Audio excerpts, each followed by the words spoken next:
کربلا کربٹیں لینے لگی کہ بس میں جہاں کا اور ہی انداز ہے.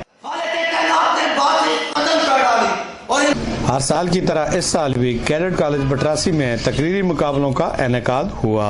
تقریب کے مہمان خصوصی پرنسپل بریگیڈیئر ریٹائرڈ جاوید کے تقریری مقابلوں میں ملک کے 34 سے زائد طلباء نے حصہ لیا. اس صلاحیتوں کا لوہا مناتے ہوئے طلباء کہتے ہیں ہم خود کو مسلمان تو کہتے ہیں لیکن اس دیش کے غریبوں کی مجبوری کا فائدہ اٹھاتے ہوئے ان کے خون اور پسینے کی کمائی کو رشوت کے انداز میں ہڑپ کرتے ہوئے یہ نہیں سوچتے کہ ہم مسلمان ہیں. ہم خود کو مسلمان تو کہتے ہیں لیکن اس دیش کے وڈیروں اور جاگیرداروں کے ظلم کا شکار ہونے والے مظلوموں کو دیکھ کر لطف اٹھاتے ہوئے ہم یہ نہیں سوچتے کہ ہم مسلمان ہیں. ہم خود کو مسلمان تو کہتے ہیں لیکن اس دیش میں کالی وردیوں میں ملبوس ہماری جانوں کی حفاظت کرنے والے نوٹوں کی گڈیوں کے پیچھے اپنا ایمان بیچ دیتے ہیں. ہمارے ہاتھ اب اس رات کے تارے بنیں گے. سحر سے پہلے پہلے سب تماشا ختم ہوگا.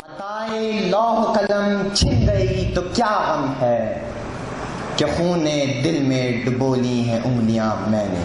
اس نے غالب نکما کر دیا آدمی ہم بھی کے ورنہ کام کے.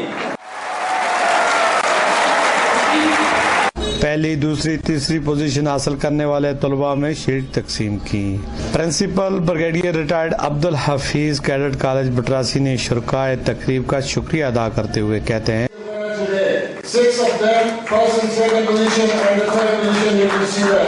So very well done all the participants, all the teachers who have come from other institutions. Camera man Mir Wali کے ساتھ Mir Afzal Gulzar, Waqt news, cadet college Batrasi, Mansehra.